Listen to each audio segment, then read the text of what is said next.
Sovereignty answers the question, who rules?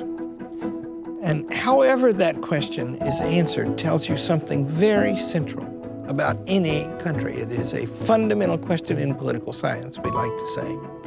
Who rules and why? Lincoln says every nation has a central idea from which all its minor thoughts radiate. That idea would be expressed in the notion of sovereignty. Who really does get to decide who's in charge?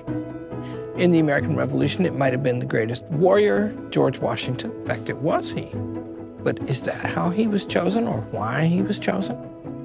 It might have been the best born person, the oldest family, and the eldest son of the oldest family in all of the British Empire, and that would have been George III. But they chucked him out. It might have been the richest guy. One of those was John Hancock. So those are competing claims that are famous in history. Which one did they choose? How did they decide? Where does sovereignty lie in a country with these principles? So in the 63rd Federalist, one of our readings, what does Madison say is unique about the American government? This is complicated because it's one of the most complicated sentences the man ever wrote. Somebody read it. The true distinction between these and the American governments lie in the total exclusion of the people in their collective capacity from any share in the latter, and not in the total exclusion of the representatives of the people from the administration of the former. So the meaning of that sentence depends entirely on what latter and what former means, and it's a heck of a deal to figure that out. And I'm just going to assert to you that I know what it means, and you guys can prove me wrong next time. But just remember that what is plain in the sentence, without trying to identify whatever he's talking about, former and latter, is that the people in their collective capacity have been entirely excluded from something, right? What is that something? In America, in the government of the United States, in the federal government, what is it that the people do absolutely none of? Make the laws. Creating the judiciary branch. Enforcing laws. They are not judges, and they are not legislators, and they are not executives over the law. They are entirely excluded from the operation of the government. Isn't that odd, right? In England and Great Britain, at the time of the American Revolution, who was the executive? The king. King. And his ministers, right? And who was the sovereign? The king. The king, right? So the one possessing legitimate title to rule occupied the executive branch. In Athens, who was the legislature? The people. The people. And who was the sovereign? The people. The people. You know why Athens didn't last a long time? Our professor Paul Ray in the history department, who's a very brilliant man, has got this 3 books on Sparta that's just an awesome achievement. Sparta lasted a long time. And he is the one who pointed this out to me. I had not known it. Sparta had division of powers in the Constitution. Whereas Athens was just the people would meet and they were always changing their mind. And so in America, it is different because unlike Athens, unlike England, unlike even Sparta, all the sovereignty is ours. We may not be governed except by our consent. And if we don't give it, no governing. All government is illegitimate except with that. And of course, it follows from that in the practical operation of the government, since unanimity is impossible, majority rule. And of course, in a college, in a proper college, if you disagree, somebody's wrong. We're here to find out who's wrong and who's right. Well, we always disagree. How are we ever going to figure it out, right? But yeah, so there's going to be voting and there's going to be disagreement, and we're not going to reach unanimity. Why is the majority the right thing? It seems like it's more probable that more people, since it's not a mob at that time, because they're voting on something in a Republican fashion, that they would have considered it in a way that would refine their opinions. ooh, that's really novel. I don't think it's true. All men are created equal. You got 300 people. 160 want to do A, and 140 want to do not A. If you do what the 140 says, you've got yourself an aristocracy, right?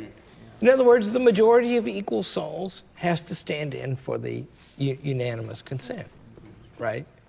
And in anything not fundamental, or anything that involves the ongoing operation of the government, that's what you need. You see? So the point is, you're going to have majorities rule. You're going to have representation. And that gives rise to something new. And Madison says that it's never happened before. It's unique. The sovereign is the people as expressed by what I'll introduce a new phrase that Abraham Lincoln liked. The people as they express their will through their constitutional majority is the only true sovereign of a free people. And so that's where sovereignty is. That's where the right to say, the legitimate title to rule is. But those people, the sovereign, are entirely excluded from the operation of the government. Do you see now how the first check on the government is that we must consent? But the second check on the government is that we, who have the power to consent, do not run the government. And that second check is a check on us. In the argument between the Federalist and the Anti-Federalists argue a lot that local is more trustworthy. And they got their say extensively, right? Because for most of American history, but not lately, local government did most everything. The federal government is the most powerful of our governments, but it's a government of enumerated powers, right? And so limited in what it can do, supreme in what it can do, limited in what it can do, right? But the Federalist counter is not. Central is better. And it's certainly true that the constitutional government was called, the Constitutional Convention was called to make a more powerful government. At the center, the Federalist answer is that every human exercise of power must be restrained by reason.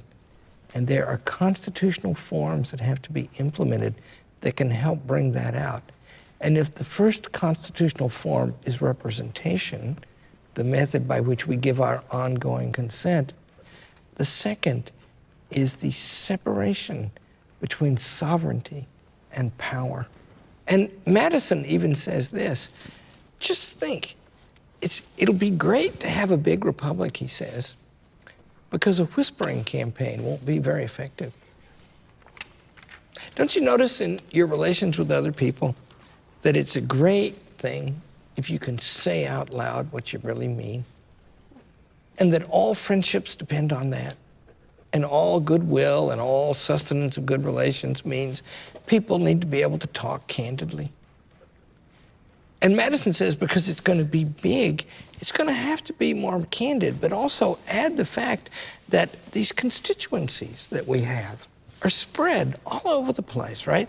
Congress are little compact constituencies, equal in population roughly, but all over the country. But then the Senate is these big states. And then the president comes to be through a third way that's changed some over time, but forever now, the Electoral College, bearing some relation to the popular vote, but also direct relation to carrying a sufficient number of states, which means the presidential vote spread across the country, right?